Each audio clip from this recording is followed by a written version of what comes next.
രാജുവേട്ടൻ്റെ നല്ലൊരു പെർഫോമൻസ്, ബേസിൽ നോർമലി, പിന്നെ വിപിൻ ദാസ് പുള്ളിയുടെ രണ്ടാമത്തെ മൂവിയാണ്, പുള്ളി നന്നായിട്ട് ചെയ്തിട്ടുണ്ട്. ബെറ്റർ ദാൻ ക്യാരക്ടർ വൈസ് എല്ലാവരും, ജഗദീഷേട്ടനാണെങ്കിലും എല്ലാവരും നന്നായിട്ട് ചെയ്തിട്ടുണ്ട്. നല്ല മൂവി, തിയേറ്റർ മാസ്റ്റർ. കോമഡി വഴങ്ങില്ലെന്നുള്ള അതൊന്നും അല്ല, പുള്ളി എത്ര നാളും കൊണ്ട് ഇത് ചെയ്യുന്ന ആൾ.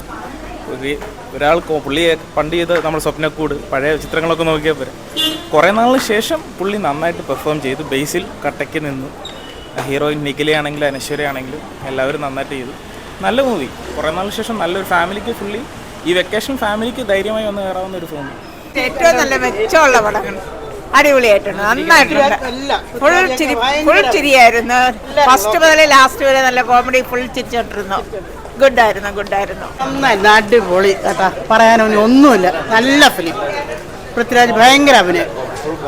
ശരി, കാലത്തിന് ശേഷം നല്ലൊരു ഫാമിലി പടം കണ്ടപ്പോൾ അതിൻ്റെ ഒരു എക്സൈറ്റ്മെൻറ്റിലാണ്. നൈസ്, എന്നാൽ ഒരു കോംബോ വർക്കൗട്ട് ആയിട്ടുണ്ട്. പിന്നെ ഒരു നല്ലൊരു ക്രോസ് ഓവർ ഒക്കെ ഉണ്ട്. എല്ലാവരും പോയി തിയേറ്ററിൽ തന്നെ ഒന്ന് കാണണം, OTT വേണ്ടി ഒന്ന് വെയിറ്റ് ചെയ്തു. നൈസ് പടം, ഫാമിലിയൊക്കെ ആയിട്ട് ചില്ല് ചെയ്യാൻ പറ്റും. അത്യാവശ്യം ഫുൾ ടൈം തന്നെ cinema, first half second half full കോമഡിയാണ്. നല്ല രീതിയിൽ ചെയ്യാൻ പറ്റുന്ന സിനിമയാണ്. പൃഥ്വിരാജ് കൊള്ളാം, നല്ല സ്ക്രീൻ പ്രസൻസ് ഉണ്ട്. ഇല്ല, അങ്ങനെ ഫീൽ ചെയ്യില്ല നമുക്ക്, അത്യാവശ്യം എൻജോയബിൾ ആണ്. അടിപൊളി മൂവിയായിരുന്നു, പൃഥ്വിരാജ് സെറ്റ് ബേസിൽ അടിപൊളിയായിരുന്നു. എല്ലാവരും കാണണം, കിടിലൻ മൂവിയായിരുന്നു. നല്ല പടമാണ് ബ്രോ, നല്ല പടമാണ്. നൈസ് പടമാണ്, നല്ല പടമാണ്. ലാസ്റ്റ് ആ ഒരു ഫീലൊക്കെ ഉണ്ട്, പഴയ പടം എടുത്തിട്ട് നൈസായിരുന്നു, നല്ല പടമാണ്. കുറേ നാളെ ഇങ്ങനെ ഒരു മൂവി കണ്ടിട്ട് കൊള്ളായിരുന്നു. രണ്ടുപേരും ഒരുപോലെ അടിപൊളിയായിരുന്നു.